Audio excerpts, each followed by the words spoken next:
যে সমস্ত ভাইরা দাঁড়িয়ে আছে আজকের এই মাহফিলের সৌন্দর্যতার স্বার্থে আপনাদের কাছে করজোড়ে বিনতি করব, আপনারা সকলে স্টেজের ভিতরে চলে আসেন।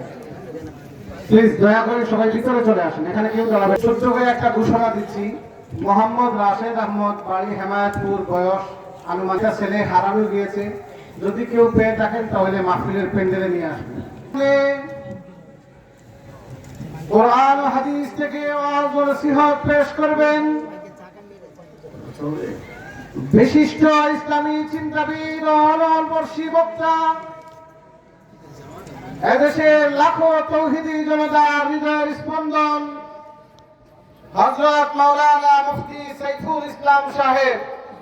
হযরত মাওলানা মুফতি সাইফুল ইসলাম সাহেব, মুহতামিম শেরপুর মাদ্রাসা বিবাড়িয়া, হযরতকে হযরতের আলোচনা রাখার জন্য অনুরোধ জানাচ্ছি।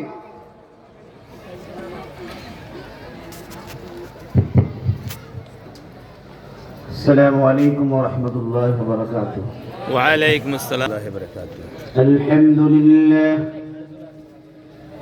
الحمد لله نحمده ونستعينه ونستغفره ونؤمن به ونتوكل عليه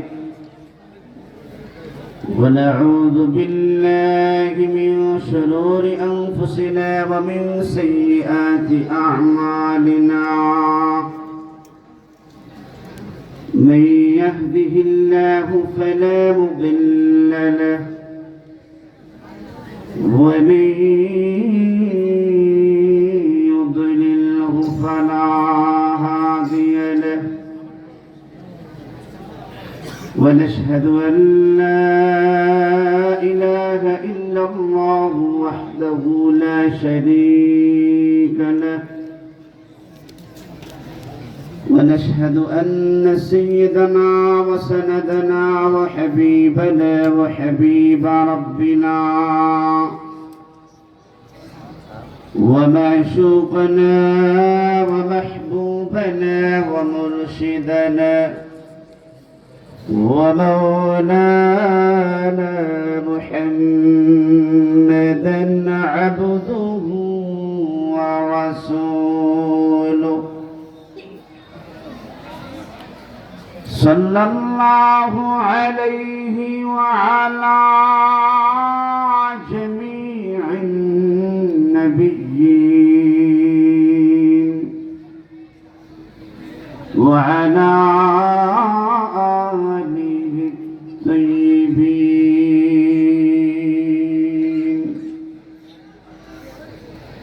وعلى آله الطيبين وأصحابه الطاهرين.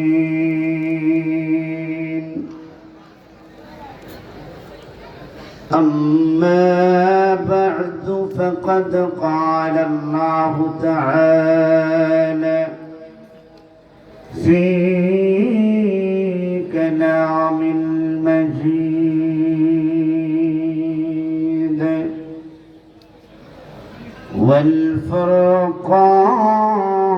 والفرقان الحميد.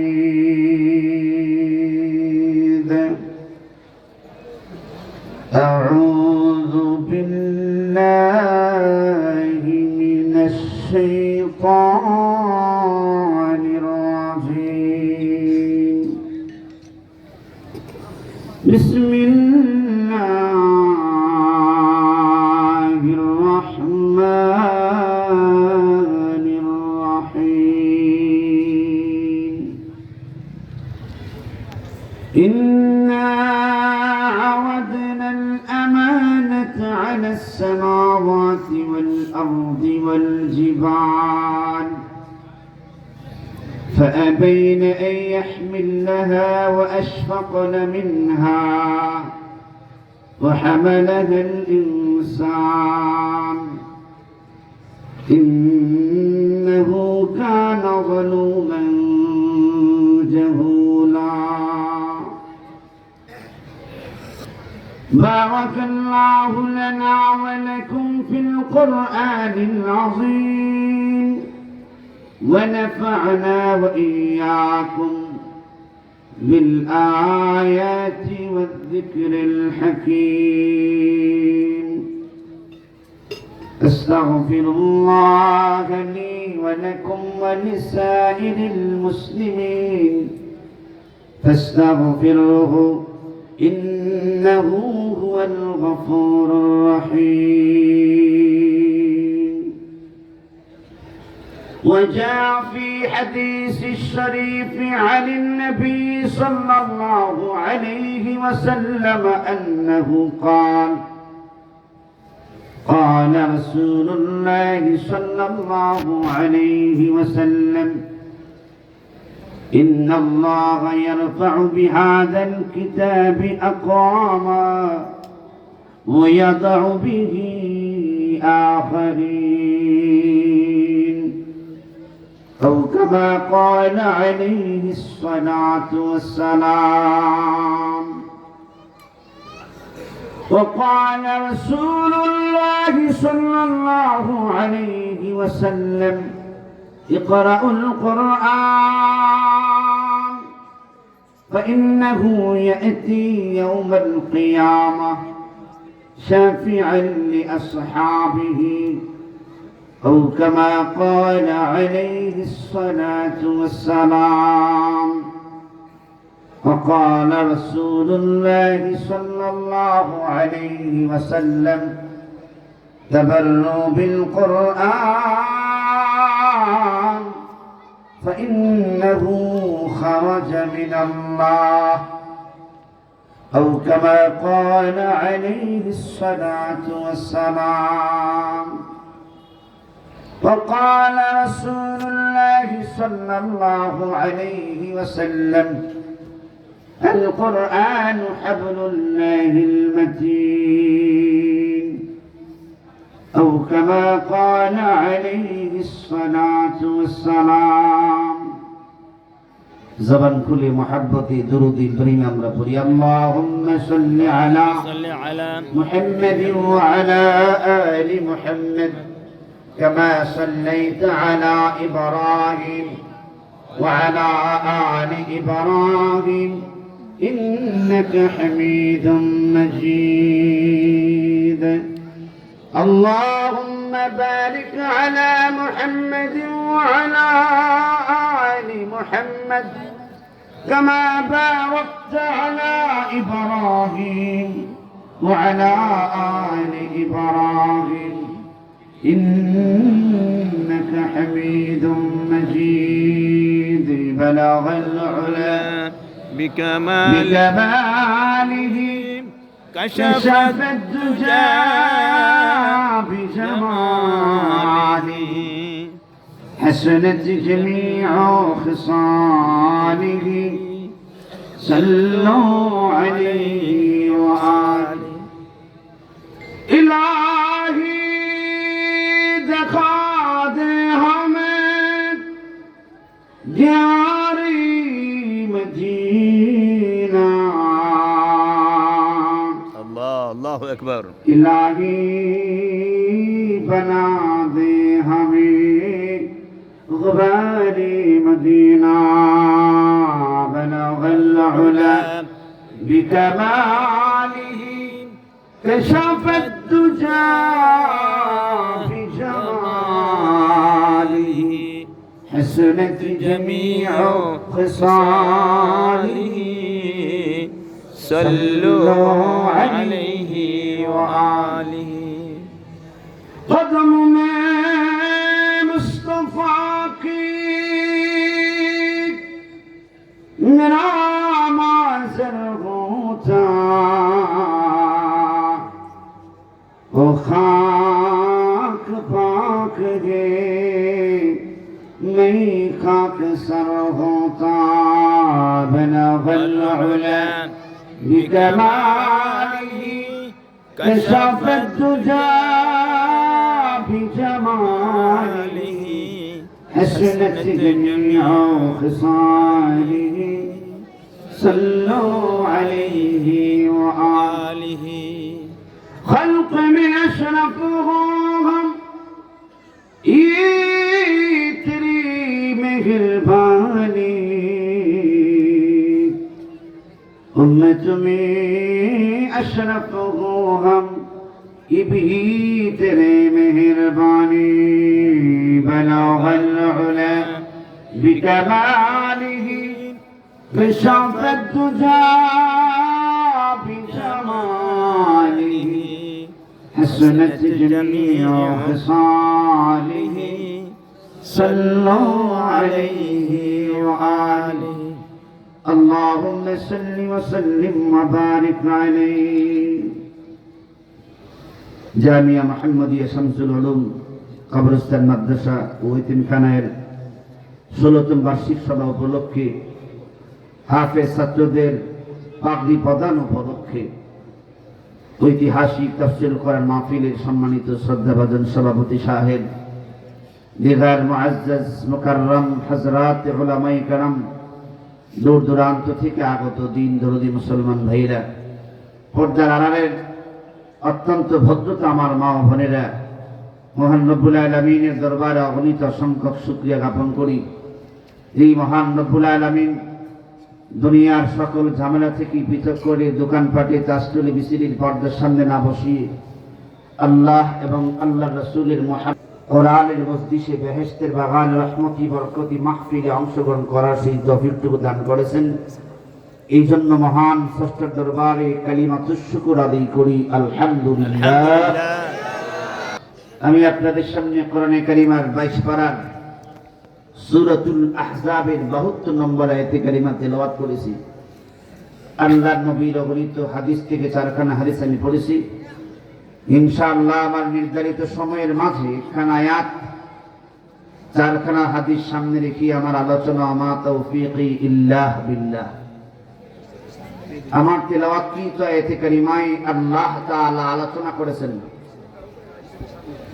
আমানত সম্পর্কে। আমানতের মুফাসসিরিন কিরাম অনেক ব্যাখ্যা দিয়েছেন। তার একটি ব্যাখ্যা হলো, এই আমানতের ব্যাখ্যা হলো আল্লাহর প্রতি পরিপূর্ণ বিশ্বাস স্থাপন করা, আল্লাহ তাআলার পরিপূর্ণ অনুগত্য করা। বলেন সুবহানাল্লাহ। তার অনেক ব্যাখ্যা আছে। ইনশাআল্লাহ ধারাবাহিকভাবে আয়াতটুকু সামনে রেখে, আল্লাহর নবীর হাদিসকে সামনে রেখে, যেহেতু এটা মাদ্রাসার মাহফিল, কোরআন হাদিসের আলোচনা এখানে হবে। কোরআন হাদিসের আলোচনা শ্রবণ করার জন্য দূর দূরান্ত থেকে আসছেন। আমলের নিয়তে যদি শুনি, অবশ্যই আল্লাহ পাক রব্বুল আলামিন আমাদেরকে আমল করার সেই তৌফিক দিবেন। বলেন আমিন। আমিন। নিয়ত সই করতে হবে। আমরা আসছি, নিয়ত করবো আল্লাহ যা শুনবো যাতে আমল করতে পারি, আমলের নিয়তে শুনবো। রাজি আছেন তো? রাজি আছি। যদি সারা রাত ওয়াজ শুনেন, আমল না করেন, কোনো কাজে আসবে না। আল্লাহর কাছে ওই মানুষটা সবচেয়ে বেশি দামি যে মানুষের আমল বেশি। বলেন সুবহানাল্লাহ। সুবহানাল্লাহ। এখন শীতের দিন, আরামের সময়, রাত্রিবেলায় মানুষ আরাম করবে। আল্লাহর একজন বান্দারা আরামের ঘুমটাকে হারাম করে দিয়ে নবীজির মহাব্বতে, কোরআনের মহাব্বতে মাহফিলে চলে আসে। কি কোন ঠিক না? ঠিক ঠিক।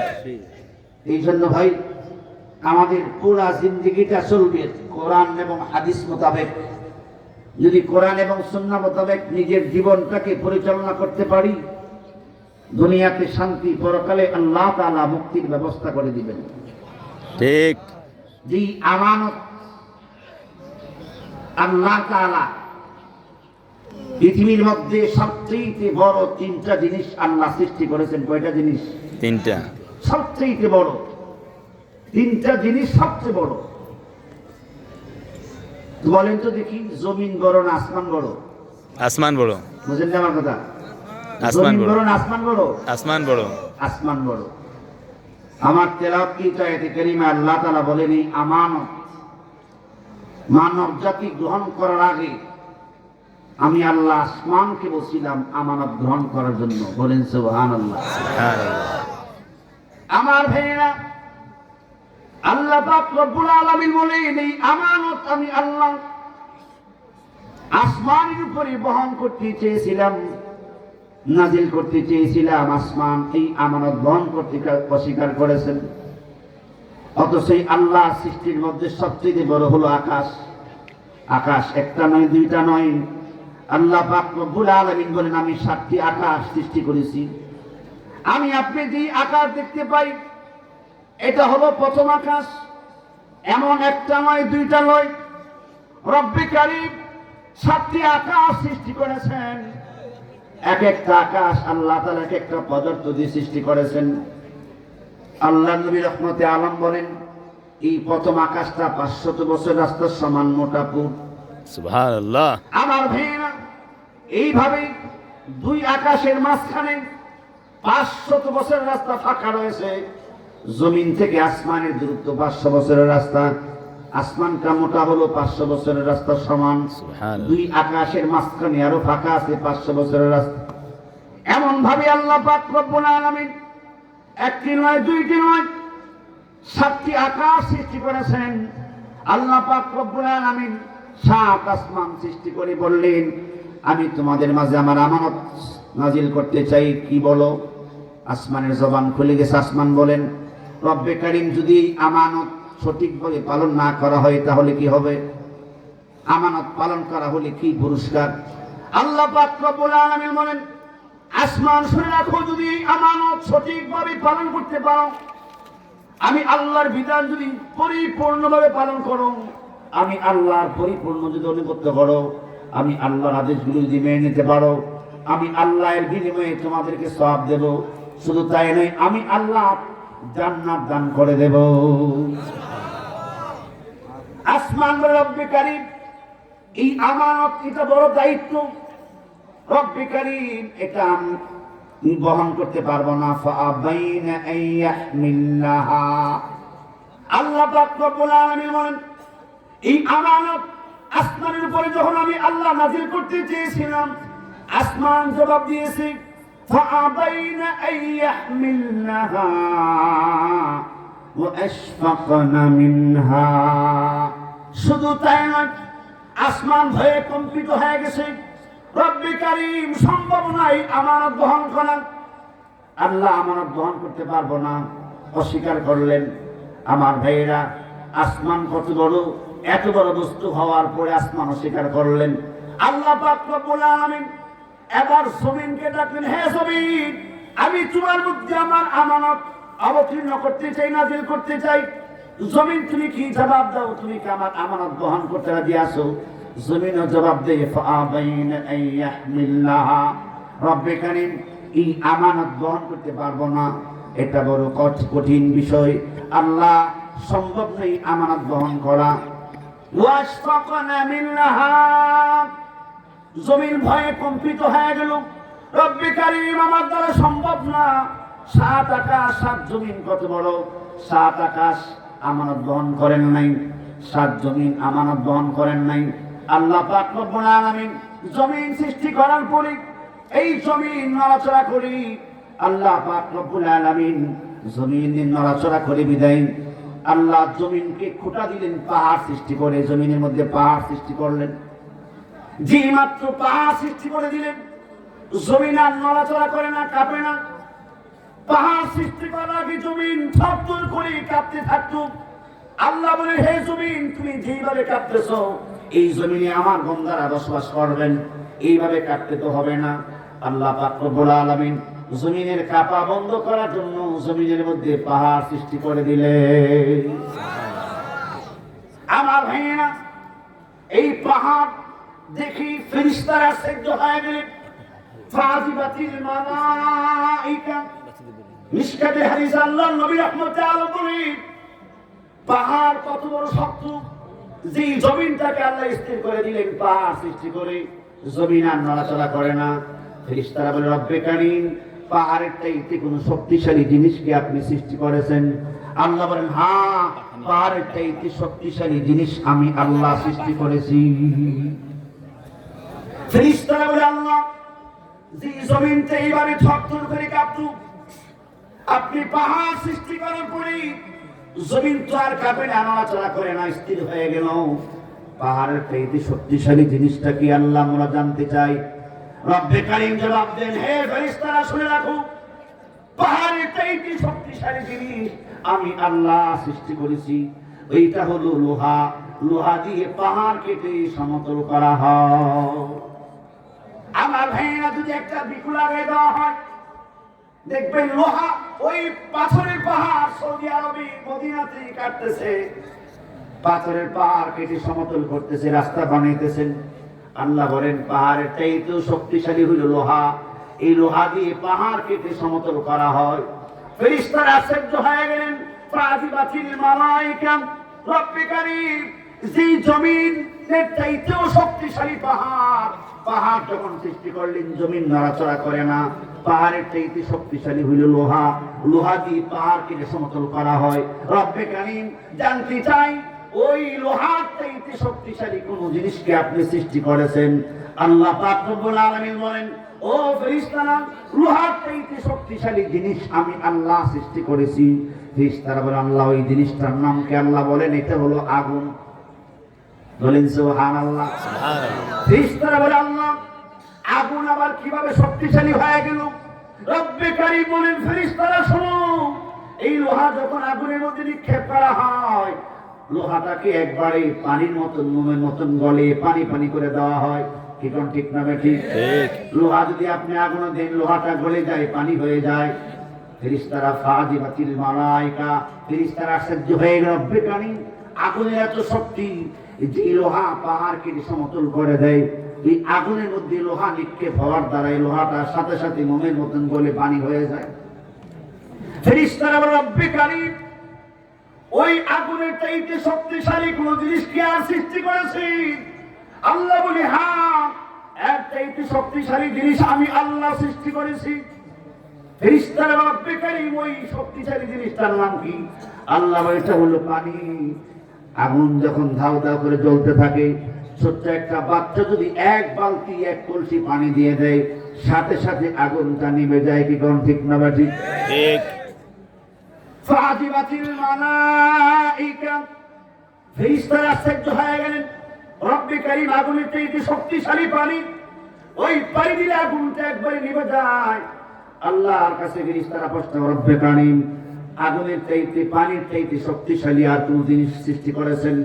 আল্লাহ বলে, হ্যাঁ, ওই পানির চাইতে শক্তিশালী জিনিস আমি আল্লাহ সৃষ্টি করেছি। ওইটা কি? আল্লাহ বলে, ওইটা হলো বাতাস। বলেন সুবহানাল্লাহ। সুবহানাল্লাহ। ফেরেশতারা বলে, আল্লাহ ওই বাতাস কিভাবে শক্তিশালী? রব্বে কারীম বলেন, হে ফেরেশতারা শুনে রাখো, যত সাগর, মহাসাগর, আটলান্টিক সাগর দেখো, ওই সাগরের পানি বাতাস যখন বইতে থাকে, সাগরের পানি নড়াচড়া করে। কি কোন ঠিক না বেঠিক? শুধু তাই নয়, খালি লাফাইয়ে থাকে পানি। বাতাস আসলে পানির এত শক্তি, পানি স্থির থাকতে পারে না। যদি কোনো একটা কাপড় ধৌত করে আপনি যদি রৌদ্র না থাকে, বাতাসের মধ্যে নেড়ে দেন, দেখবেন অল্প কিছুক্ষণের মধ্যে পানিটা শুকিয়ে গেছে। কি কোন ঠিক না বেঠিক? আল্লাহ বলেন, ওই পানির চাইতে শক্তিশালী হলো বাতাস। আল্লাহর নবীর সহিহ হাদিস এটা। এবার ফেরেশতারা বলেন, রব্বে কারীম বাতাসের চাইতে শক্তিশালী কোন জিনিসকে সৃষ্টি করেছেন? আল্লাহ বলেন, হ্যাঁ, ওই বাতাসের চাইতে শক্তিশালী জিনিস আমি আল্লাহ সৃষ্টি করেছি। কি কোন ওইটা কি শুনবেন? জি। শুনলে শর্ত আছে। এখন এর উত্তরে আল্লাহ তাআলা যা বলবেন, আমরা কি ওই আমলটা করতে রাজি আছি? জি। কে কে রাজি আছে? হাত উঠান তো দেখি। মাশাআল্লাহ। নামাবেন, উঠাই রাখেন। নারে তাকবীর, আল্লাহু আকবার। দিন ইসলাম জিন্দাবাদ। ওয়াজুদার মাহফিল জিন্দাবাদ। নারে তাকবীর। আল্লাহু আকবার। হাত নামান। আল্লাহর কুদরতি ক্যামেরায় কিন্তু উঠছে। কি করে নাই? ওয়াদা করছেন, এর চাইতে শক্তিশালী যেই জিনিস, ওইটার উপরে আপনারা আমল করবেন। আল্লাহ পাক রব্বুল আলামিন বলেন, ফেরেশতা শোনো, আমার মুমিন বান্দার দান আল্লাহর রাস্তায়, এইটা ওই বাতাস, আগুন, লোহা, ওই পাহাড় এর চাইতেও শক্তিশালী। বলেন সুবহানাল্লাহ। এই দান আমি আল্লাহ জাহান্নামের আগুনকে নিভাইয়া দেয়। সুবহানাল্লাহ। জাহান্নামের আগুন, দুনিয়ার আগুন বেশ কম আছে না সমান সমানই? বেশ কম আছে। কেমন বেশ কম? রঙের দিক দিয়েও বেশ কম, পাওয়ারের দিক দিয়েও বেশ কম। সুবহানাল্লাহ। দুনিয়ার আগুনের রং হলো কি? লাল। লাল না, লাল। দুনিয়ার আগুন যেই জায়গায় লাগে এই জায়গায় পড়ে। জাহান্নামের আগুনের কি অ্যাকশন জানেন? চামড়ায় লাগবে, সাথে সাথে কলিজায় ধরবে। সুবহানাল্লাহ। চিন্তা করছেন? জাহান্নামের আগুনের রং হলো কালো। কোন রঙের? কালো রঙের। দুনিয়ার আগুনের চাইতে আরো 69 গুণ পাওয়ার বেশি। সুবহানাল্লাহ। নাউজুবিল্লাহ। আল্লাহর কাছে থেকে পাওয়া কিন্তু এত পাওয়ারের আগুন, দুনিয়ার আগুনই তো আমাদের জন্য যথেষ্ট। কি করেন? দুনিয়ার আগুন দেখেন না কিছুদিন পর পর যে ঢাকা শহরে আগুন লাগে, লাগেনি না? লাগে না? সারা বাংলাদেশের মধ্যে সবচেয়ে বেশি অগ্নিকাণ্ড হয়ে আগুনে পুড়া মারা যায় কোন দেশে? কোনখানে? ঢাকা, ঢাকা। ঢাকার শহরে। এইভাবে আগুনে পুড়ে মানুষ শহীদ হইতেছেন। আল হারকু আল গারকু শহীদুন, বলেন সুবহানাল্লাহ। আগুনে পুড়ে আমার যেই সমস্ত মুসলমান ভাইরা মারা যাইতেছেন, আল্লাহর নবী হাদিসের মধ্যে আজ থেকে ১৫০০ বছর আগে বলে গেছেন, আল হারকু আল গারকু শহীদুন, এরা হইল শহীদের হুকুম, বলেন সুবহানাল্লাহ। এদের তকদিরে আছে এইভাবে আগুনে পুড়ে মারা যাবে। কিন্তু মনকে সান্ত্বনা দেওয়া বড়ই কষ্টকর। কি কোন ঠিক না? ঠিক। কত ছোট ছোট শিশুরা মারা যাইতেছে, কত ভাই মরতেছে, কত বোনেরা মরতেছে।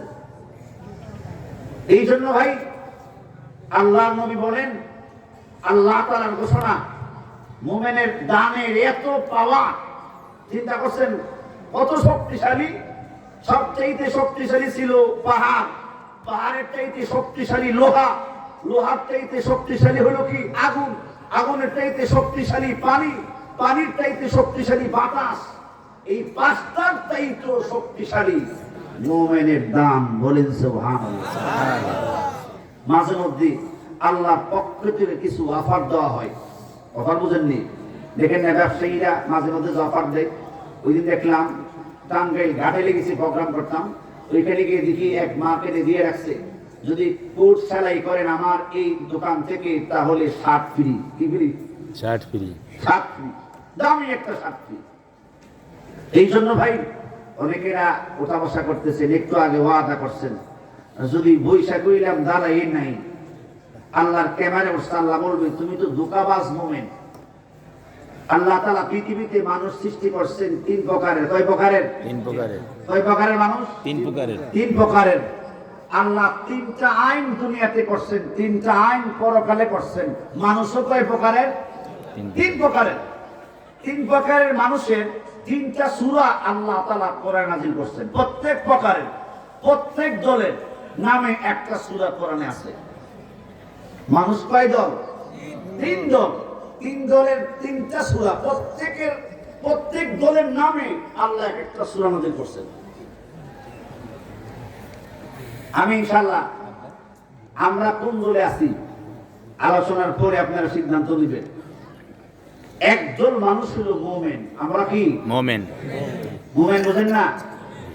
মুমিন বিশ্বাসী।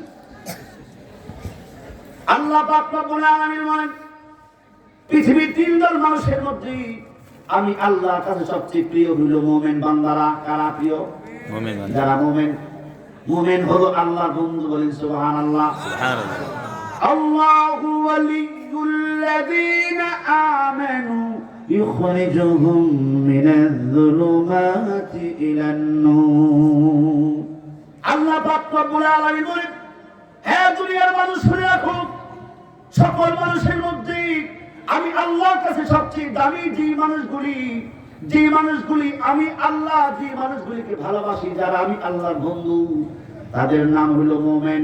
মুমিন অর্থ হলো বিশ্বাসী, যারা আমি আল্লাহকে বিশ্বাস করে, আমার নবীকে বিশ্বাস করে, পরকালকে বিশ্বাস করে, জান্নাতকে বিশ্বাস করে, জাহান্নামকে বিশ্বাস করেন, তারা হইল মুমিন। এই মুমিনের সামনে আমি আল্লাহ কোরআনে কারিমার 18 পারার প্রথম সূরা সূরাতুল মুমিনুন আমি আল্লাহ নাযিল করেছি। সুবহানাল্লাহ। আছে সূরা আছে? আছে। قد أفلح المؤمنون الذين هم في صلاتهم خاشعون। আমার ভাইরা, আল্লাহ নিজে ঘোষণা করেছেন যারা মুমিন তারা এই সফলতা অর্জন করেছে। সফলতা প্রাপ্ত দলের নাম হইল মোমেন। আর এই মোমেন হলো মহান আল্লাহ তাআলার বন্ধু। বলেন সুবহানাল্লাহ। এটা আল্লাহ নিজে বলেন, আল্লাহু ওয়ালিয়ুল্লাযীনা আমানু, যারা ঈমানদার, যারা মুমিন, তারা হলো আল্লাহর বন্ধু। বলেন সুবহানাল্লাহ। কার বন্ধু? আল্লাহর বন্ধু। আল্লাহ তাআলা আল্লাহর বন্ধুদেরকে কি করেন? আল্লাহ নিজে বলেন, ইউখরিজুহুম মিনাজ-জুলুমাতি ইলান-নূর। আমি আল্লাহ তাআলা আমার বন্ধুদেরকে গুনাহ থেকে বাহির করে, অন্ধকার থেকে বাহির করে আলোর দিকে নিয়ে যাই, জান্নাতের দিকে পথ প্রদর্শন করি। আমার ভাইয়েরা, আমার আল্লাহ তাআলা আমাকে আপনাকে দাওয়াত দেন জান্নাতের দিকে। বলেন সুবহানাল্লাহ। আল্লাহু ইয়াদউ ইলা দারিস সালাম। আল্লাহ পাক রব্বুল আলামিন মানুষদেরকে আহ্বান করতেছেন, আসুন শান্তির ঘরের দিকে আসুন। যেই ঘরে শান্তি আর শান্তি, কোনো অশান্তি নাই। যেই ঘরে মানুষ প্রবেশ করলে দুনিয়ার সবচেয়ে দুঃখী মানুষটা তার কষ্টের কথা ভুলে যাবে। আল্লাহ বলবেন, বান্দা দুনিয়ার মধ্যে তুমি সবচেয়ে বড় কষ্টে ছিলা। দুনিয়াতে জন্মগ্রহণ করার পর থেকে 100 বছর পর্যন্ত আমি আল্লাহ তোমাকে হায়াত দিয়েছিলাম। দুনিয়ার জমিনে সুখ কি জিনিস, শান্তি কি জিনিস তুমি চোখে দেখো নাই, কষ্ট করেছো। আমি আল্লাহ জান্নাতে প্রবেশ করে দিলাম।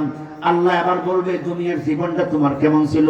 ওই মুমিন জান্নাতে প্রবেশ করার সাথে সাথে বলবে, আল্লাহ দুনিয়াতে আমার চাইতে সুখী কেউ ছিল না। দুনিয়ার দুঃখের কথা একবারে ভুলে যাবে।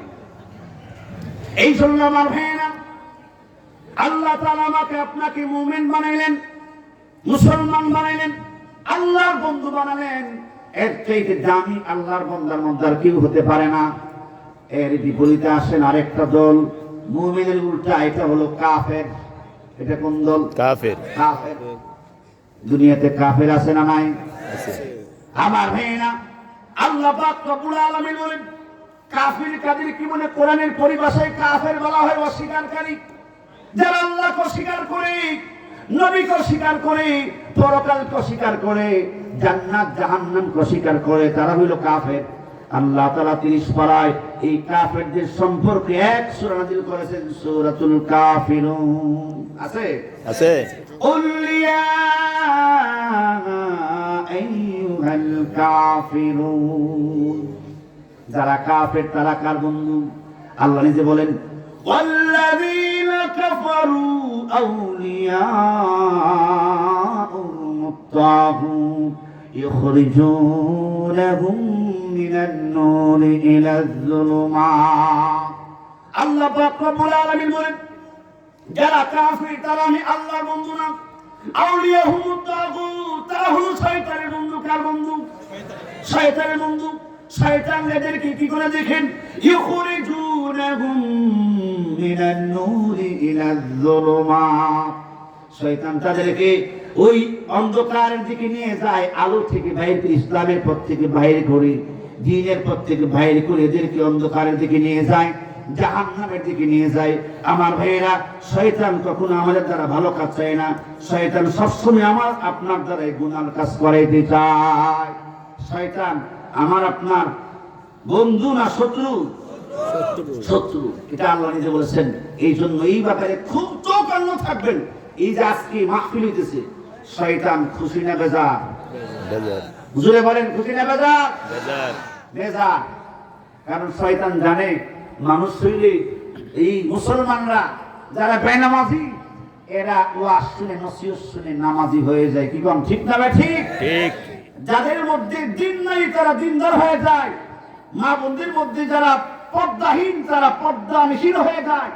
এইভাবে যারা পিতা মাতার কথা শুনে না, ওয়াজ নসিহত শোনার পরে সেই পিতা মাতার ভক্ত হয়ে যায়।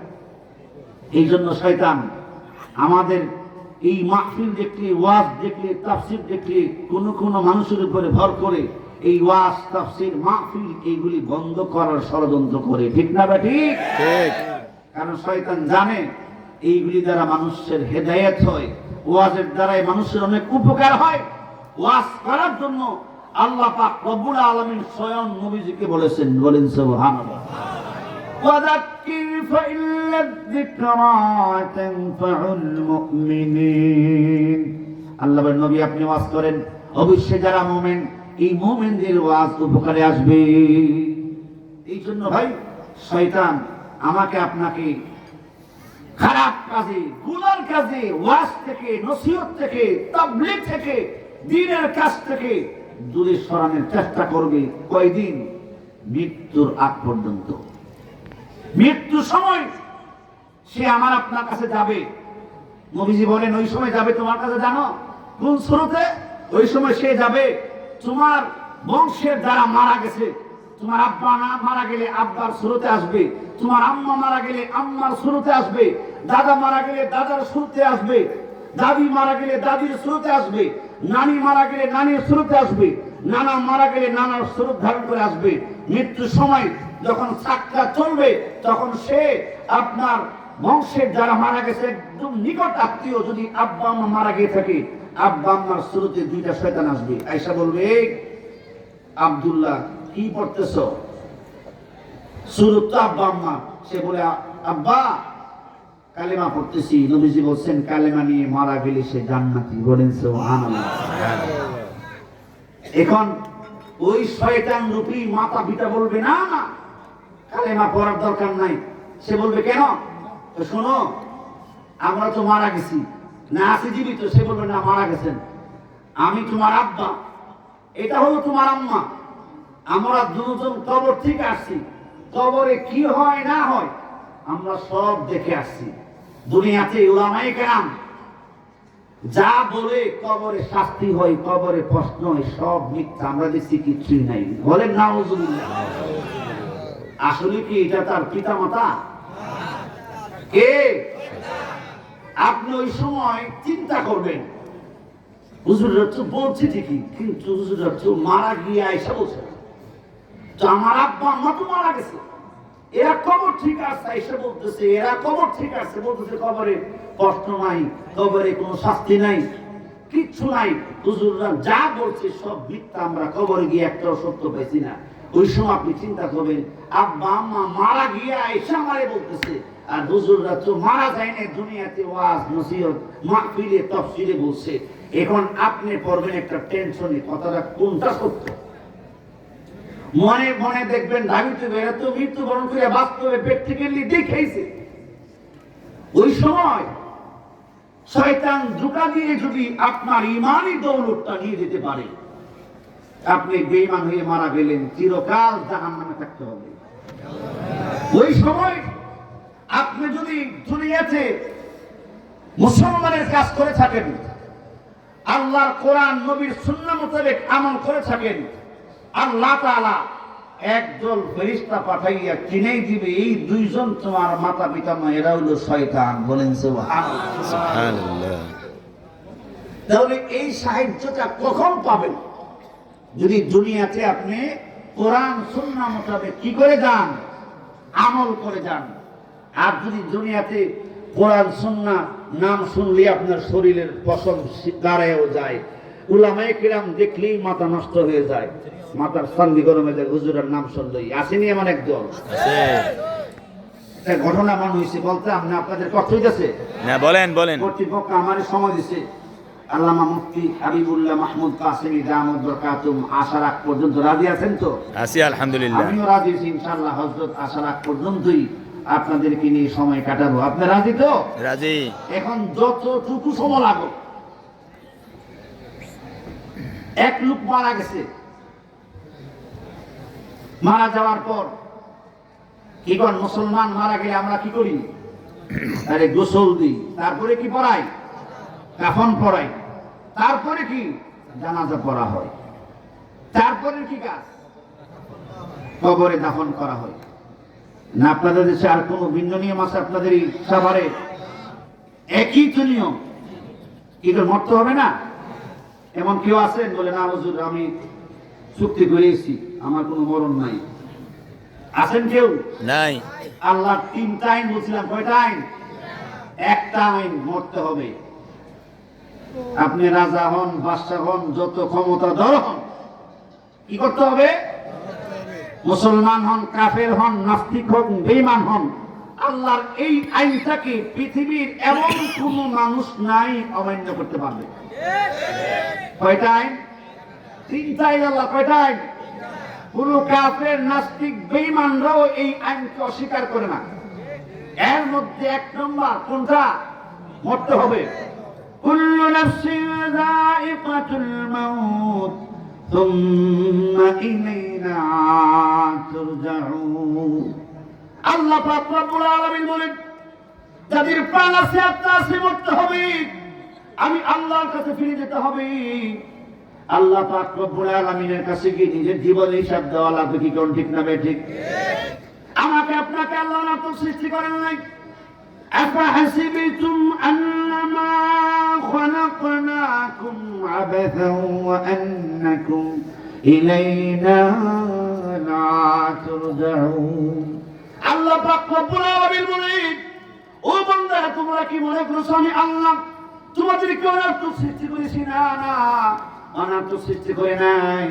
আমি আল্লাহ তোমাদেরকে সৃষ্টি করেছি অনার্থক না কাজে সৃষ্টি করেছি। তোমার আমি আল্লাহর কাছে ফিরে যেতে হবে। ইন্না ইলাইনা ইয়াবাহুম সুম্মা ইন্না আলাইনা হিসাবাহুম। আমার ভাইরা, আমি আপনি সবাই আল্লাহর কাছে ফিরে যেতে হবে। দুনিয়ার সকল কর্মকাণ্ডের হিসাব আল্লাহর কাছে দেওয়া লাগবে। কি কর না দিয়ে পারবেন? দুনিয়াতে আল্লাহ তিনটা আইন করলেন। এক নম্বর আইন কি করতে হবে? মরতে হবে। আপনি বাদশাহ হন, মন্ত্রী হন, আপনি রেবের প্রধান হন, তিন বাহিনীর প্রধান হন, যত ক্ষমতাধর হন না কেন, আজরাইলের হাত থেকে আপনি বাঁচতে পারবেন না। আইনামা তাকুনু ইউদরিকুমুল মাউত ওয়ালাউ কুনতুম ফি বুরুজিম মুশাইয়াদা। আল্লাহ বলেন, যেখানে থাকো না কেন, যদি অট্টালিকায় থাকো, দুর্গে থাকো, যে দুর্গ হলো একবারে মজবুত, যেখানে প্রবেশ করার পরে বাইরে থেকে কোনো লোক প্রবেশ করতে পারে না। আজরাইল মৃত্যুর সময় হলে সেকেন্ডের মধ্যে তোমার ওই কামরায়, ওই রুমে পৌঁছে যাবে। আমার ভাই, আমি আপনি কোথায় মারা যাব, কোন সময় মারা যাব, কিভাবে মারা যাবো এটা জানি না। ওমা তাদরি নাফসুম বিআই আরদিন তামুত। আল্লাহ বলেন, কোন জায়গায় মারা যাবো আমি আল্লাহ এটা বলে দেই নাই, কিন্তু আমি আল্লাহ জানি তোমার মরণ কোন জায়গায়, কোন সময়, কিভাবে হবে, এটা আমি আল্লাহ ছাড়া কেউ বলতে পারবে না। এই জন্য আমার ভাইয়েরা, আল্লাহ আমাকে আপনাকে সৃষ্টি করেছেন মাটি দ্বারা। ওই মাটিটা নিয়ে আপনি চলে যাব। ওই মাটি থেকে আল্লাহ আমাকে আপনাকে আবার পুনরায় জীবিত করবেন। কি কোন ঠিক না ঠিক? মিনহা খালাকনাকুম ওয়া ফিহা নুঈদুকুম ওয়া মিনহা নুখরিজুকুম তারাতান উখরা। আল্লাহ পাক রব্বুল আলামিন বলেন, যে মাটি দিয়ে তোমাকে আমি আল্লাহ সৃষ্টি করেছি, ওই মাটিতেই তোমার কবর হবে। ওইখান থেকে আমি আল্লাহ মৃত্যুর পরে আবার তোমাকে আমি আল্লাহ পুনরায় জীবিত করব। সুবহানাল্লাহ। আমার ভাইরা, যত বড় শক্তিধর আমি আপনি হই না কেন, মরতে হবে।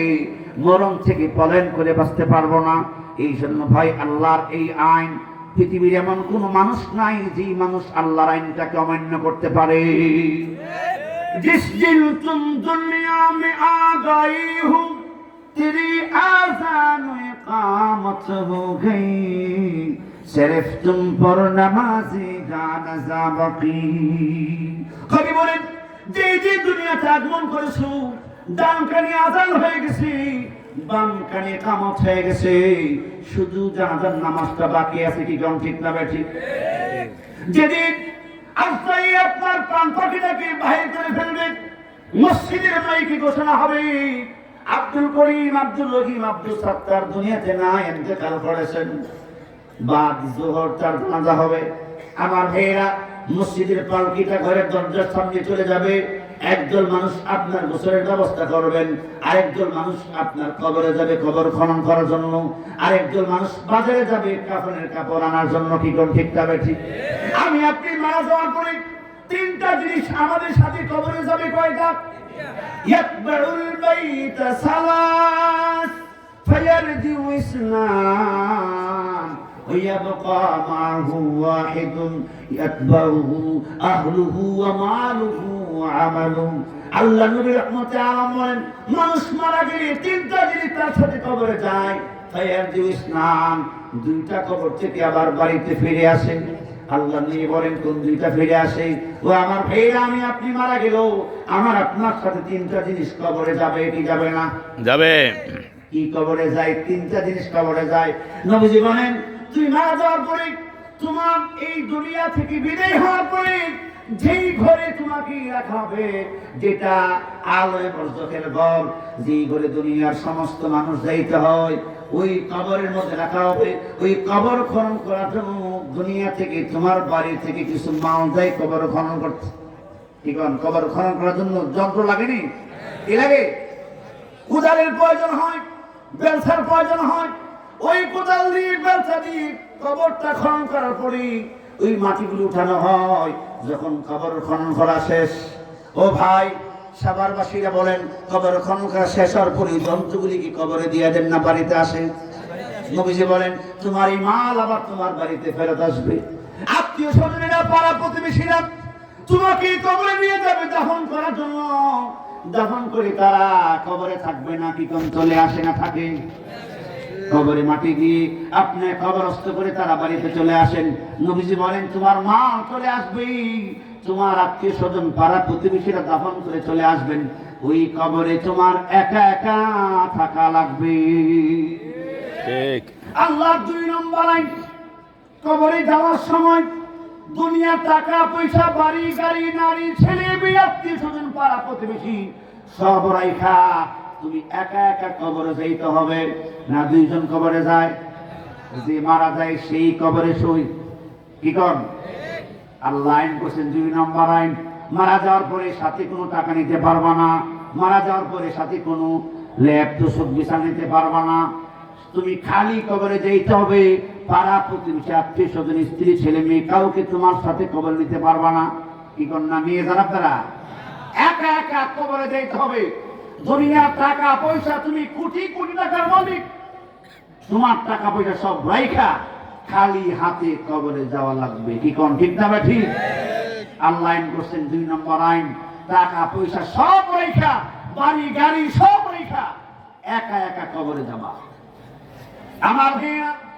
3 নম্বর আইন আল্লাহ করেছেন এই কবরে যাওয়ার সময় তোমার দুনিয়াতে তুমি যা আমল করেছো আমলটা সাথে নিয়ে যাবা বলেন সুবহানাল্লাহ কি সাথী হয় আমল ওয়ায়াবকা আমালুহু আল্লাহর নবী বলেন হ্যাঁ মুমিন মাল কবর থেকে ফিরে আসবে আত্মীয় স্বজন পাড়া প্রতিবেশী ফিরে আসবে ওয়ায়াবকা আমালুহু আল্লাহ আইন করেছেন দুনিয়াতে যা আমল করেছো আমলটা নিয়ে তোমার সাথে সাথে করে কবরে যাবা কবরে যাওয়ার পরে এই আমলের একটা পরীক্ষা হবে কবরে 3 প্রশ্নের পরীক্ষা হবে তারপরে একটা পরীক্ষা হবে আসরের ময়দানে 5 প্রশ্নের কয় প্রশ্নের 5 প্রশ্নের আল্লাহ বলেন কবরের পরীক্ষাটা 3 প্রশ্নের যদি পাস করতে পারো এই কবরে 3টা পুরস্কার দেওয়া হবে বলেন সুবহানাল্লাহ আমার বানানো না হাদিসের কথা ইয়াতিহি মালাকান فيجلسانه فيقولان له من ربك فيقول ربي الله فيقولان له ما دينك فيقول ديني الإسلام فيقولان من هذا الرجل الذي بعث فيكم فيقول هو محمد رسول الله فينادي مناد من السماء أن صدق عبدي فاحبسوه بالجنة وألبسوه بالجنة وافتحوا له بابا إلى الجنة أو كما قال عليه الصلاة والسلام আমার ভাইরা আমি আপনি সবাই কবরের পেছান্দার ওই কবরে আমার আপনার সবাই যেতে হবে যাওয়ার সময় দুনিয়াতে আমি আপনি যা আমল করেছি ওই আমলটার সাথে নিয়ে কবরে যাব ওই আমলটার পরীক্ষা হবে যদি পরীক্ষায় পাস করতে পারি পরীক্ষার প্রশ্ন আল্লাহ আউট করে দিলেন আল্লাহ বলে বান্দা পরীক্ষার প্রশ্ন আউট করে দিলে পরীক্ষাটা সহজ হয় না কঠিন হয় সহজ হয় আমি আল্লাহ তোমাদের জন্য সহজ করে দিলাম। কবরে কি প্রশ্ন হবে? শুধু দুনিয়া থেকে উত্তর শিখে যাবা, আমল করে যাবা। দুনিয়াতে উত্তর শিখে যাওয়া মানে আমল করে যাওয়া। আল্লাহ বলেন ফামান কানা ইয়ারজু লিকা রাব্বিহি ফালইয়ামাল আমালান সালিহা ওয়া লা ইউশরিক বিইবাদাতি রাব্বিহি আহাদা। আল্লাহ বলেন বান্দা, আমি আল্লাহর সাথে সাক্ষাৎ করতে চাও, দুনিয়াতে ভালো আমল করো। তোমার এই ভালো আমল আমি আল্লাহর জান্নাতে পৌঁছে দেওয়ার মাধ্যম হবে। এই জন্য ভাই আমল দুই প্রকারের, ভালো আমল, খারাপ আমল। আমল মানে কাজ আর কি। আমরা দুই প্রকারের কাজ করি, কি কোন ঠিক না বা ঠিক? ভালো কাজ, খারাপ কাজ। কেউ ভালো কাজ বেশি করি, খারাপ কম করি। কেউ খারাপ বেশি করি, ভালো কম করি। কি কোন ঠিক না বা ঠিক? এমন আমরা কেউ নাই যে গুনাহ করি না। ঠিক না? আসি আমরা এমন কেউ? বলছিলাম এই কবরে তিনটা পুরস্কার, তিনটা প্রশ্ন উত্তর দিতে পারলে তিনটা পুরস্কার। এই তিন পুরস্কার কবরেই পাবেন, নগদ, কোনো বাকি না। হাসরের ময়দানে 5টা প্রশ্ন হবে। কয়টা প্রশ্ন? 5 প্রশ্নের পরীক্ষা। ওই 5 প্রশ্নের পরীক্ষা পাস করতে পারলে আল্লাহ তাআলা পুরস্কার দিবেন 6টা। কয়টা? 6টা। 6টা দিয়ে পুরস্কার দিয়ে আপনারা জান্নাতে প্রবেশ করে দিবেন। বলেন সুবহানাল্লাহ। সুবহানাল্লাহ। জান্নাতে প্রবেশের পর আপনার দেহের মধ্যে 3টা পরিবর্তন আসবে ইনশাআল্লাহ। ধারাবাহিক আলোচনা করে যতটুকু যাইতে পারি। বলছিলাম এক ব্যক্তি মারা যাওয়ার পরে তারে গোসল দিয়ে কাফন করে জানাজা পড়েই তাকে কবরে নিয়ে গেছে দাফন করার জন্য। মনে আছে? জি। কবরে লাশ তো শোয়াই দেওয়া হয় না? আপনাদের দেশে বসে রাখেন না, শোয়াই দেই। কেমনে রাখেন? শোয়াই দেই। শোয়া দেন। শোয়ানোর পরে এই যে কাফিনের মধ্যে যে ভাম থাকে, ভামগুলি কি করেন? রেখে দেন না খুলে দেন? খুলে দিই। খুলে দেন। আবার ভাইয়া ওই ব্যক্তির লাশ কবর রাখার সাথে সাথে এখনো কবরে বাস বিছানো হয় নাই, কাঠ দেওয়া হয় নাই, দাড়ি দেওয়া হয় নাই, শুধু লাশটা রেখে দিলেন। এমনি দেখতেছি লাশের ভিতরে, কাফনের ভিতরে কি যে নড়াচড়া করতেছে, এইভাবে কাঁপতেছে। যে 2জন ভাই কবরে নেমেছিলেন আশ্চর্য হয়ে গেলেন। চতুর্পাশে মানুষ তাকিয়ে আছে তাকে মাটি দেওয়ার জন্য। আল্লাহর নবী রাহমাতুল আলামিন বলেছেন, কোন মুসলমানের জানাজা অংশগ্রহণ করলে আল্লাহ পাক রব্বুল আলামিন উহুদ পাহাড় পরিমাণ নেকি দান করেন। বলেন সুবহানাল্লাহ। নবীজি বলেন, যদি তার দাফন কার্যে শরীক হও, আল্লাহ তাআলা জানাজার সম পরিমাণ সওয়াব তোমার আমলনামে দান করে। অনেক ভাইরা আছে জানাজা নামাজ পড়ে মুসলমান ভাইয়ের কবরের মধ্যে মাটি দিয়ে যায়। কি কোন ঠিক না ঠিক? ঠিক। চতুর্পাশে মানুষেরা দাঁড়িয়ে আছে। 2জন মানুষ কবরে নেমে গেলেন, কাফনের ভিতরে কি হচ্ছে এই আশ্চর্য হয়ে গেলেন। চতুর্পাশে যারা আছে তারা বলতেছেন, কাফনটা একটু খুলেন, খুলে দেখি। আমার ভাইয়েরা ওই কাফনের ফানগুলি খোলার সাথে সাথে ছোট্ট একটি, বেশি লম্বা নয়, 1 হাত লম্বা একটা কালো বিদ্যর সাপ দেখে আশ্চর্য হয়ে গেলেন। কবরে তো বাস দেওয়া হয়। চতুর্পাশের মানুষ বাস নিয়ে আগে আসলেন, বলতে তাড়াতাড়ি এটাকে মারো। এটা কিভাবে ঢুকে গেল বুঝতে পারলাম না। আমরা এই মাত্র লাশ কবরে নামাইলাম, এর আগে তো আলোচনা করে নাই। কবরে রাখার সাথে সাথে কাফনের ভিতরে এই সাপ কেমন করে ঢুকে গেল? বিষাক্ত সাপ, কালো সাপ। বলতেছে আমরা জীবনে এমন সাপ কোন দেখিনি, এত বিদ্ধ সাপ, এত কালো। যখন মারার জন্য প্রস্তুতি নিলেন, আল্লাহ পাক রব্বুল আলামিন সাপের জবান খুলে দিলেন। বলেন সুবহানাল্লাহ। সাপ বলতেছে, 1ম নম্বর সাপ বলতেছে, আশহাদু আল্লা ইলাহা ইল্লাল্লাহু ওয়া আশহাদু আন্না মুহাম্মাদান আবদুহু ওয়া রাসূলুহু। কবরে 2 ব্যক্তি আশেপাশের মানুষ আশ্চর্য হয়ে গেলেন, এটা আবার কেমন সাপ যে সাপে কালেমা পড়ে? আশ্চর্য হয়ে গেলেন। সাপ এবার বলেও, ভাইয়েরা আমারে তোমরা মারবা না, ইচ্ছা করলো মারতে পারবা না। কত বড় কথা! দুনিয়ার লাঠি দিয়ে আমারে মারতে পারবা না, আমি কিন্তু দুনিয়ার সাপ না। আমাকে আমার মহান মালিক পাঠাইছে তাকে শাস্তি দেওয়ার জন্য। নাউজুবিল্লাহ বলেন না। নাউজুবিল্লাহ। ওই মানুষগুলি আর সহ্য হয়ে গেল, চোখ দিয়ে ঝাপটা করে পানি আসতেছে। এবার ওই দুই ব্যক্তি বলতেছে, ও সাপ, কেন তুমি তাকে ধ্বংস করবা? সে কি দোষ করেছে? সাপের জবান দিয়ে বাইর হয়ে গেল, শোনো, এই লোকে তিনটা অন্যায় করেছে। কয়টা অন্যায়? তিনটা অন্যায় করেছেন। এই তিনটা অন্যায়ের জন্য আল্লাহ আমাকে নিয়োজিত করেছেন তাকে শাস্তি দেওয়ার জন্য।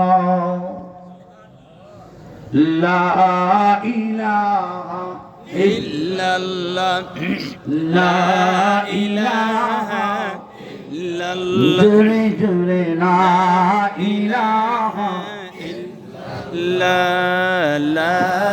ইলাহা ইল্লাল্লাহ আর জোরে লা ইলাহা ইল্লাল্লাহ লা ইলাহা ইল্লাল্লাহ লা ইলাহা ইল্লাল্লাহ লা ইলাহা ইল্লাল্লাহ तेरे सिवा महबूब हकीकी कोई नहीं ऐ मेरी इलाहा ला इलाहा जोरे जोरे ला ইলাহা इल्लल्लाह ला इलाहा ইল্লাল্লাহ লা ইলাহা ইল্লাল্লাহ লা ইলাহা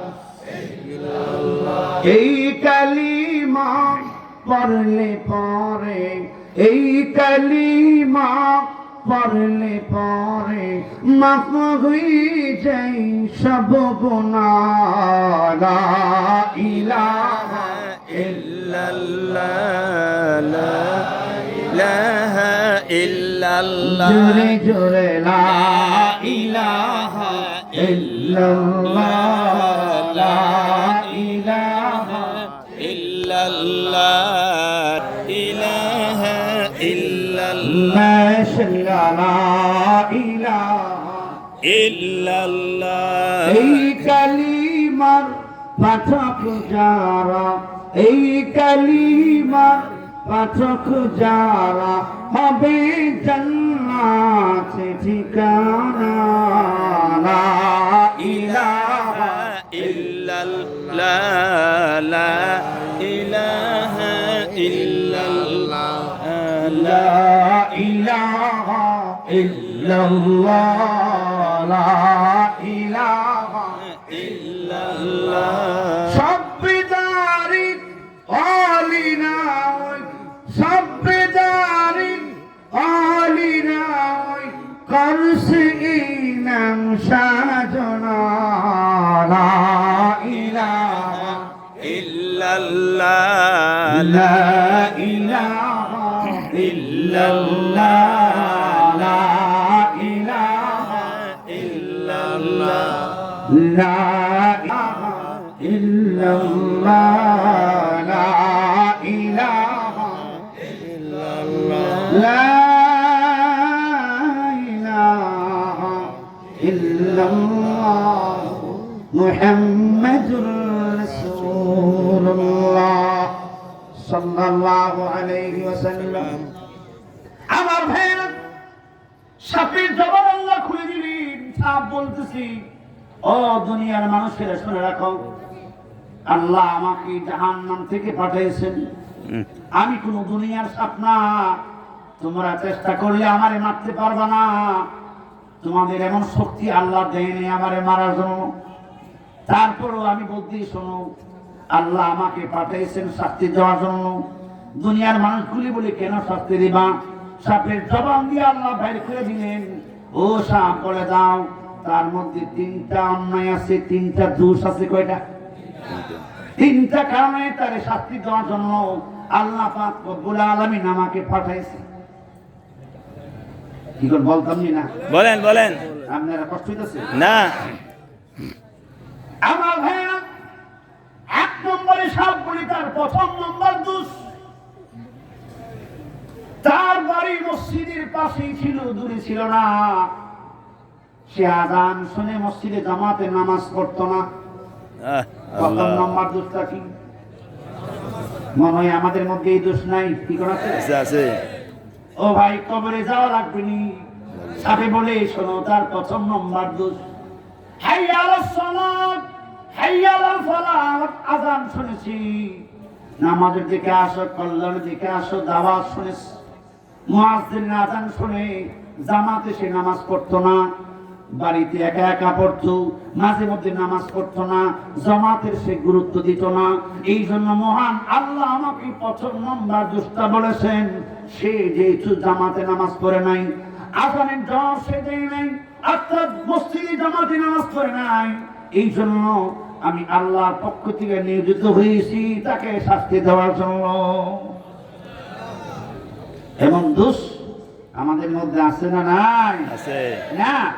আপনারা কামায়াতপুরবাসী আজান দিলে মসজিদ ভরপুর হয়ে যায় মুসল্লি, ঠিক আছে? এই জন্য ভাই সাবধান, এই দুষ্ট আপনার মধ্যে আছে। আজান শুনে জামাতে নামাজ পড়ি না, আছে না নাই? প্রথম নম্বর সাথে বলতেছেন, তার প্রথম নম্বর দোষ ছিল সে আজান শুনে জামাতের সাথে নামাজ পড়তো না। আমার ভাইরা, আমার নবী জামাত ছাড়ছেন? জামাত ছাড়েন না। নবী নবুয়ত পাওয়ার পরে 63 বছর জিন্দেগি, 13 বছর মক্কায় ছিলেন, 10 বছর মদিনায় ছিলেন। নবীজি বলেন, আমার জীবনে মাত্র 17 ওয়াক্ত নামাজ আমি পড়াইতে পারি নাই। এই 17 ওয়াক্ত নামাজের ইমামতি করেছেন আবু বকর সিদ্দিক রাদিয়াল্লাহু তাআলা আনহু। বলেন সুবহানাল্লাহ। সুবহানাল্লাহ। কয় ওয়াক্ত নামাজ? 17 ওয়াক্ত। 17 ওয়াক্ত নামাজ নবীজি পড়াইতে পারেন নাই অসুস্থতার কারণে। তো নবীজি জামাতে শরীক হইয়া আবু বকর সিদ্দিকের পাশে জামাতে নামাজে শরীক হইছেন। সুবহানাল্লাহ। কেন? আমার আপনার নবীর কোনো গুনাহ ছিল না, সমস্ত নবীরা নিষ্পাপ বেগুনাহ মাসুম।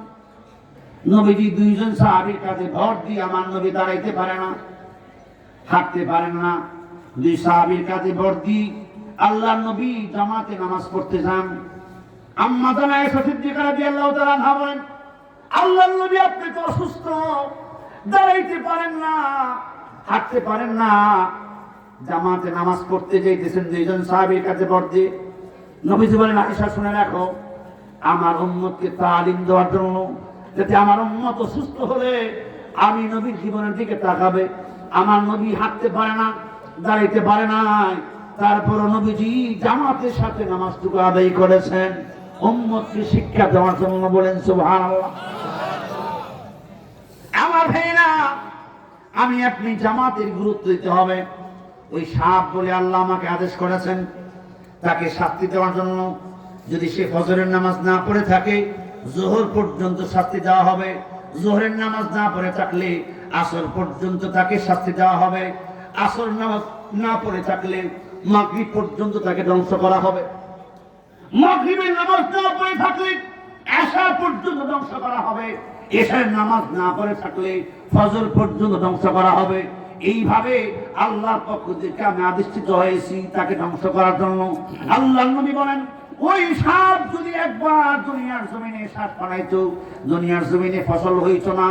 একবার ধ্বংস করার পরে 70 গজ মাটির নিচে তার লাশটা চলে যাবে। এত বিষাক্ত সাপ।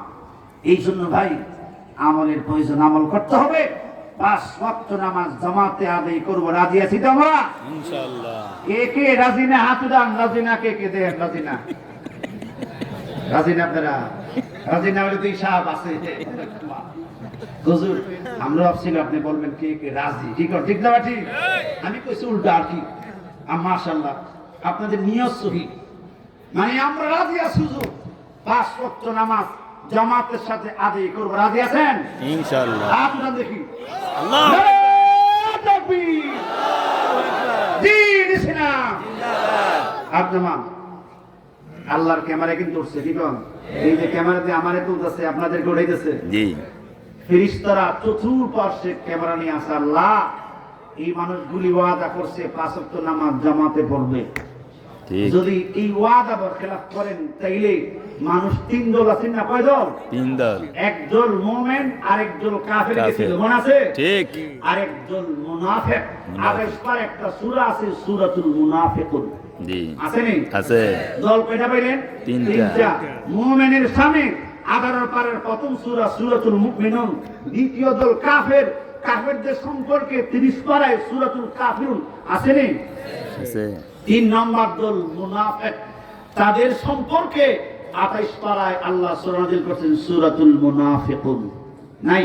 আছে। কালকে গিয়ে কোরআন শরীফ খুলবেন, গিয়ে দেখবেন সূরাতুল মুনাফিকুন আছে। আছে। মুনাফিক কারা?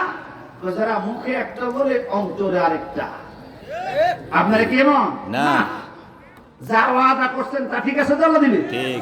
ইনশাআল্লাহ পরে বাস্তবে আমল হইব। যদি ঠিক না থাকেন তাইলে কিন্তু আল্লাহর কাছে ধরা ফেলে দিবেন। তোমরা যদি বাটপার সিটা, তাহলে সিটারের যা হইল জাহান্নামে। কোথায়? সেন সিটার হইল না দেবা, ওই লোককে শাস্তি দিবে কয় কারণ? 3 কারণ। প্রথম নম্বর দোষটা কি ছিল? আযান শুনে সে জামাতে নামাজ পড়তো না।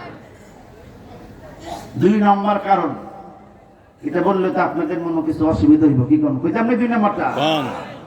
বলতাম। আচ্ছা, 2 নম্বর কারণ হলো ওই সাপ বলে, হ্যাঁ দুনিয়ার মানুষেরা শুনে রাখো, সাক্ষী থাকো।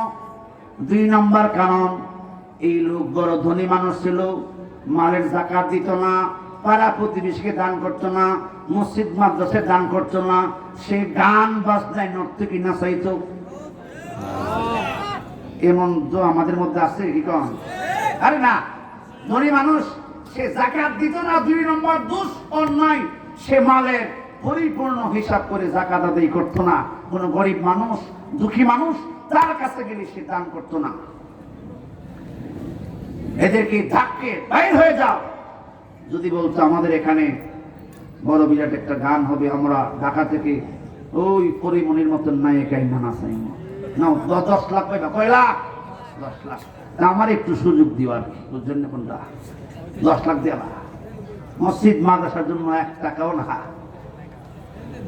ও ভাই, সাপ বলে এই জন্য আল্লাহ মানে পাড়ে সাপ বানাই, এটা ধ্বংস করার জন্য।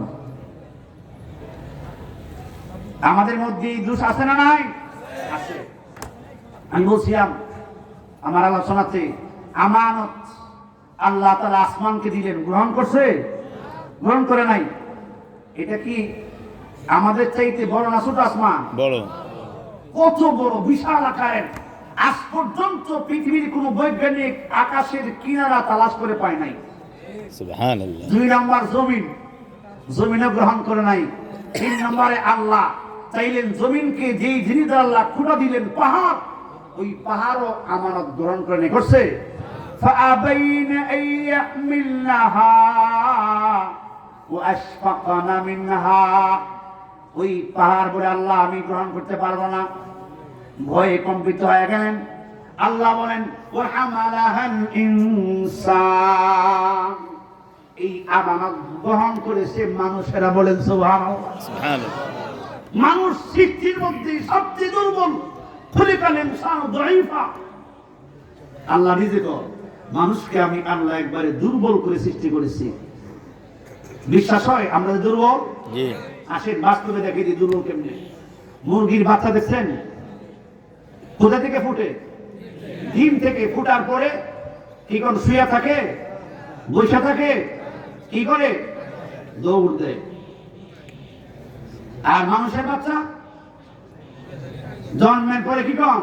শুইতেও পারে না, তাকে নিয়ে শুয়াইতে হয়, বসতে তো পারেই না। কি কর? ঠিক না? ঠিক। কাঠ হইতে পারে না, চিট হইতে পারে না।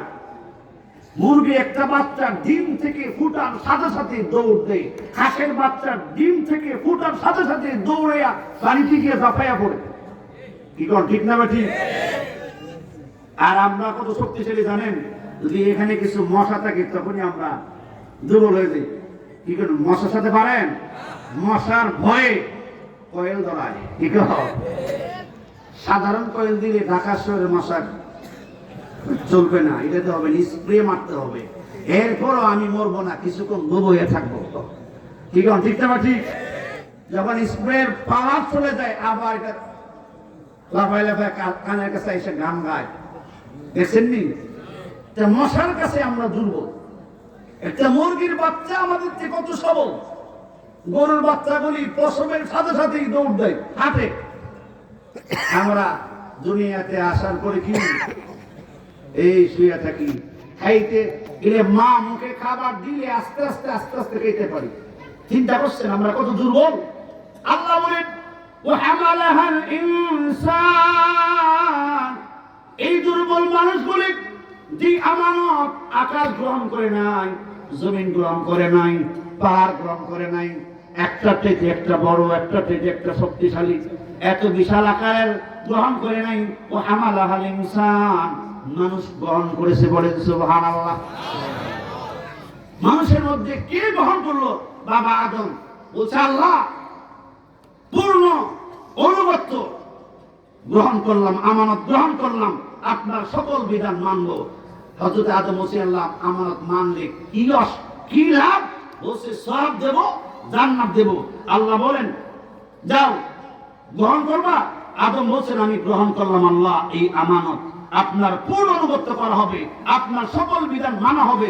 আল্লাহ বলেন যেটা আকাশে গ্রহণ করলো না, জমিনে গ্রহণ করলো না, পাহাড়ে গ্রহণ করলো না, মানব জাতি গ্রহণ করলা কেন? হযরত আদম উত্তর দিয়েছেন আল্লাহ সওয়াবের আশায়, জান্নাতের আশায়। বলেন সুবহানাল্লাহ। যেহেতু আপনি বলেছেন জান্নাত পাওয়া যাবে, সওয়াব পাওয়া যাবে, এই সওয়াবের আশায়, জান্নাতের আশায় এই আমানত গ্রহণ করলাম। বলেন সুবহানাল্লাহ। আমার ভাইরা, এই আমানত, এই মাদ্রাসা আমানতের আরেক ব্যাখ্যা হলো কোরআন। বলেন সুবহানাল্লাহ। এই কোরআন মাদ্রাসায় পড়া হয়নি? এই কোরআন আল্লাহর শ্রেষ্ঠ কিতাব। অনেক লম্বা চূড়া আলোচনা, আমি এর আলোচনা 7 দিন করেছি, শেষ করতে পারিনি। এই কোরআন আল্লাহর আমানত, এই কোরআনটা কিভাবে আসছে? 104খানা কিতাব হলো আসমানি কিতাব, এর মধ্যে 4টা হলো বড়, তাওরাত, জাবুর, ইনজিল, কোরআন। এছাড়া 100 আছে ছোট্ট ছোট্ট কিতাব, সহিফা। 103খানা কিতাব আল্লাহ অবতীর্ণ করছেন লিখিত আকারে, কিতাব আকারে। যেমন এই কোরআন, এমন ভাবে এই কোরআনটা কিন্তু নাজিল হয় নাই। কোরআন নাজিল হয়েছে তিলাওয়াতের মাধ্যমে। বলেন সুবহানাল্লাহ। কোরআন ছাড়া আসমানি 103খানা কিতাব আল্লাহ এই কিতাব আকারে ফেরেশতার মাধ্যমে লেখাইয়া হযরত মুসা নবীর কাছে পুরা তাওরাত, জিবরাইল যাও এই তাওরাত মুসা নবীকে দিয়ে আসো, জিবরাইল যাও এই ইনজিল ঈসা নবীকে দিয়ে আসো, জিবরাইল যাও এই জাবুর দাউদ নবীকে দিয়ে আসো। কমপ্লিট 100 কিতাব 4 জন নবীর উপরে। হযরত আদম নবীর উপরে 10খানা ছোট্ট সহিফা আল্লাহ পাঠিয়ে দিলেন জিবরাইলের মাধ্যমে। হযরত শীশ আলাইহিস সালাতু ওয়াস সালামের উপরে 50খানা সহিফা পাঠিয়ে দিলেন আল্লাহ ফেরেশতার মাধ্যমে। ইদ্রিস আলাইহিস সালাতু ওয়াস সালামের উপরে 30খানা ছোট্ট সহিফা, ছোট্ট কিতাব পাঠিয়ে দিলেন আল্লাহ ফেরেশতার মাধ্যমে। ইব্রাহিম নবীর উপরে 10খানা ছোট্ট সহিফা। 100 হইছে নি? আসমানে 104খানা কিতাব আল্লাহ 8 জন নবীর উপর নাযিল করছেন, বড় 4খানা 4 জনের উপরে, আর ছোট 100খানা 4 জনের উপরে। হযরত আদম নবীর উপরে 10খানা, শীশ আলাইহিস সালাতু ওয়াস সালামের উপরে 50, ইদ্রিস আলাইহিস সালাতু ওয়াস সালামের উপরে 30টি, 90 হয়ে গেল। আর ইব্রাহিম আলাইহিস সালাতু ওয়াস সালামের উপরে 10টি, কত হইল? 100। 103খানা কিতাব নাযিল হইছে লিখিত আকারে, শুধু কোরআন নাযিল হইছে তিলাওয়াতের মাধ্যমে। বলেন সুবহানাল্লাহ। সুবহানাল্লাহ। এই জন্য আল্লাহ নবী বলেন তাবাররু বিল কুরআন ফাইন্নাহু খারাজা মিনাল্লাহ। কোরআন থেকে বরকত হাসিল করো। এই কোরআন আমি আল্লাহ অবতীর্ণ করেছি, এই কোরআন আল্লাহ তাআলা তেলাওয়াত করেছেন, জিবরাইল মুখস্থ করেছে, জিবরাইল নবীর কাছে তেলাওয়াত করেছেন, আমাদের নবী মুখস্থ করেছেন। এইভাবে তেলাওয়াতের মাধ্যমে আল্লাহ তাআলা গোটা 23 বছরে কোরআন নাযিল করেছেন। আমার ভাইয়েরা, এইটা হলো কোরআনের মাদ্রাসা। এই মাদ্রাসায় কোরআন সহিহ শুদ্ধভাবে শিক্ষা দেওয়া হয়, এই কোরআনের অর্থ শেখানো হয়, কোরআনের তাফসীর পড়ানো হয়, তাফসীর জানেন পর্যন্ত মাদ্রাসা। এইটা নবীর বাগিচা, নবীর ঘর। আল্লাহ নবী বলেন মাদ্রাসা আমি নবীর ঘর। এই মাদ্রাসার মধ্যে যারা দান করবে, যারা খাদিমুল কোরআন হবে, আল্লাহ পাক রব্বুল আলামিন তাদেরকে বিনা হিসাবে জান্নাতের ফয়সালা করে দেবে। ওই কবরে যে ব্যক্তি শোয়া আছে, সাফিয়া বর্তমান শাস্তি দিবে, তার জুস কয়টা? 3টা। কয়টা বলছিলাম? দুইটা বলছিলাম, লাস্ট নম্বরটা বলবো, ওই যেই কাজ করলে আল্লাহর কাছে বেশি দামি, কবরের আযাব থেকে বাঁচা যায়, শাস্তি থেকে বাঁচা যায়, যেই কাজের দ্বারাই আল্লাহর বন্ধু হওয়া যায়, যেই আমলটা হইল সবচেয়ে বড় শক্তিশালী, আল্লাহর রাস্তায় নবীর বাগিচে দান করা। এইটার পরে বাকি আলোচনা ইনশাআল্লাহ আমি করবো হযরত আসার আগ পর্যন্ত। কে আছেন? আল্লাহ নবীর এই বাগিচা, এই মাদ্রাসা কিন্তু খানে কাবার একটা অংশ। আল্লাহ রব্বুল আলামিন ইব্রাহিম আলাইহিস সালাম বলছিলেন খানে কাবা বানান। খানে কাবা বানানোর পর কতগুলি পাথর রয়ে গেছিল। ইব্রাহিম আলাইহিস সালাম বলেন, আল্লাহ এই পাথরগুলি কি করব?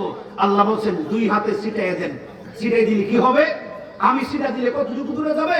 আল্লাহ বলেন, আপনার কাজ হলো ছিটাইয়ে দেওয়া, আমি আল্লাহর দায়িত্ব হলো সারা পৃথিবীতে পৌঁছে দেওয়া। সুবহানাল্লাহ। আল্লাহ বললেন, ইব্রাহিম আপনি ছিটান। হযরত ইব্রাহিম আলাইহিস সালাম ডান হাতে ছিটাইলেন, বাম হাতে ছিটাইলেন। আল্লাহ বলে, ইব্রাহিম জানেন আপনার ডান হাতের পাথর যেখানে পড়বে ওইখানে আমি আল্লাহর একটা ঘর মসজিদ হয়ে যাবে। সুবহানাল্লাহ। ইব্রাহিম আলাইহিস সালাম বলে, আল্লাহ পাথর তো আমি শুধু ডান হাতে ছিটাই নে, বাম হাতে ছিটাইছি। আল্লাহ বলেন, বাম হাতের পাথর যেখানে পড়বে ওইখানে আমার নবী মুহাম্মদ রাসূলুল্লাহর মাদ্রাসা, জামিয়া মুহাম্মাদিয়া শামসুল উলুম, এই কবরস্থান মাদ্রাসা কবরস্থানবাসী বড় ধন্য। কারণ আল্লাহ নবী বলেন, এই কবরের পাশে কোরআনের তেলাওয়াত হয়, এই কবরে আযাব হয় না। অনেক ঘটনা আছে এই ব্যাপারে। এই জন্য ভাই মাদ্রাসাটা কবরস্থান, মাদ্রাসা কবরস্থানের পাশে, কবরবাসী বড় ধন্য। এই কবরবাসীর উপরে আল্লাহ আযাব দিবে না। এই মাদ্রাসাটা টিকে থাকুক। এই কওমি মাদ্রাসাগুলি একমাত্র সরকারি না, এগুলি হলো জনগণের মাদ্রাসা। কি ঠিক না ভাই? ঠিক। জনগণের অনুদান দ্বারা এই কওমি মাদ্রাসাগুলি চলে। এই জন্য এটার নামই কওমি মাদ্রাসা, জাতীয় মাদ্রাসা। আর কিছু মাদ্রাসা আছে সরকারি, যেগুলি সরকারের পক্ষ থেকে ঠিক না ভাই? ঠিক। ওই সরকারি মাদ্রাসা আর এই কওমি দরকারি মাদ্রাসা বেশ কম আছে না নাই? একটা হইল সরকারি আর একটা হইল দরকারি। আমি যখন হাটাদারিতে বলি, আমার শেখ নাব্বারাল্লাহু মারকাদাহু হাটাদারি মহতামি সাহেব হুজুর, হযরত তো নাই, আমি হযরতের কাছে লেখাপড়া করছি, বুখারী শরীফ পড়ছি, মিশকাত পড়েছি, হুজ্জাতুল্লাহিল বালিগা তাফসীর কিতাব পড়েছি। হযরত বলছেন মাদ্রাসা দুই প্রকারের, একটা দরকারি আর একটা সরকারি। দরকারি মাদ্রাসা হইল কওমি মাদ্রাসা। বলেন ঠিক না বা ঠিক? এই মাদ্রাসাগুলি আপনাদের সাহায্য দ্বারা চলে। আর সাহায্য দেওয়ার একটা উৎসাহ প্রদান করা হয় মাহফিলের সময়। ঠিক না ভাই? ঠিক। একজন আরেকজনের কাছ থেকে শুনে শুনে এ দিছে 1 লাখ, আমি দিব 2 লাখ, এ দিছে 2 লাখ, আমি দিব 3 লাখ। এইভাবে আল্লাহর নবীর বাগিচা দেওয়ার জন্য মানুষের মনের মধ্যে একটা উৎসাহ প্রদান করা হয়। মানুষ আল্লাহর রাস্তায় দেওয়ার জন্য পাগল করা হয়ে যায়। এই জন্য ভাই বেশি না, 5-10 মিনিটের জন্য আমি আপনি আল্লাহর নবীর এই বাগিচার জন্য, যেটা নবীজির ঘর, আল্লাহ নবী নিজে বলেছেন, আর মসজিদু বাইতুল্লাহ, মসজিদ আল্লাহর ঘর, আর মাদ্রাসাতু বাইতি, মাদ্রাসা নবীজির ঘর। বলেন সুবহানাল্লাহ। আমি আপনি যদি নবীজিরে ভালোবাসি, তাহলে নবীর ঘরকে ভালোবাসতে হবে। নবীর এই বাগিচা টিকে থাকার জন্য আমার আপনার মেহনত করতে হবে। খাদিম কোরআন হিসেবে যদি কবরে যাইতে পারি, আল্লাহ নবী বলেন কবরে শাস্তি হবে না। বলেন সুবহানাল্লাহ। আসেন দেখি এই দানের মধ্যে প্রথম নম্বরে এমন একজন ভাই, বেশি না, 1 লাখ টাকা দিবেন। সবারবাসী আপনারা হইলেন বাংলাদেশের রাজধানী। এখান থেকে রাজধানী থেকে কোনো বক্তা গেলেই তার ভিজিটও অনেক বেশি। ঢাকার থেকে আসছে, আমরা আছি বিমারিয়া থেকে রাজধানীতে। এখন রাজধানীর অবস্থাটা তো আমরা জানতে হবে, তাহলে আমরা গিয়ে আমাদের এলাকাতে আবার আলোচনা করবো। আলহামদুলিল্লাহ। তো ভাই প্রথম নম্বরে এমন একজন ভাই চাই, আল্লাহর নবীর বাকির জন্য 1 লাখ টাকা দিবেন। পারলে নগদ, না হয় বাকি পরে দিবেন। দুইটা অপশন আছে, নগদ না হয় বাকি, কোনো অসুবিধা নাই। বলে হুজুর জানি নাই, কিন্তু কথা শুনে আমার মনে চাইতে দেওয়ার জন্য অসুবিধা নাই। আপনি বলবেন এতগুলি মানুষ, ফ্যান্ডেল একবারে ভরপুর, আলহামদুলিল্লাহ। অন্যান্য খানে দেখা গেছে দাম কালেকশন শুরু করলে মানুষ চলে যায়, একজন উঠবেন না। যদি ওঠেন, ওই মুনাফেকের দপ্তরে নাম লেখা হয়েছে। মুনাফেক জাহান্নামের একবারে সর্বনিম্ন জায়গায় যাবে, যেই জায়গা থেকে জাহান্নামীরা পর্যন্ত আল্লাহর কাছে দৈনিক 400 বার পানা হবে। দিতে না পারলে অসুবিধা নাই, যারা দেয় তাদের জন্য দোয়া করবেন।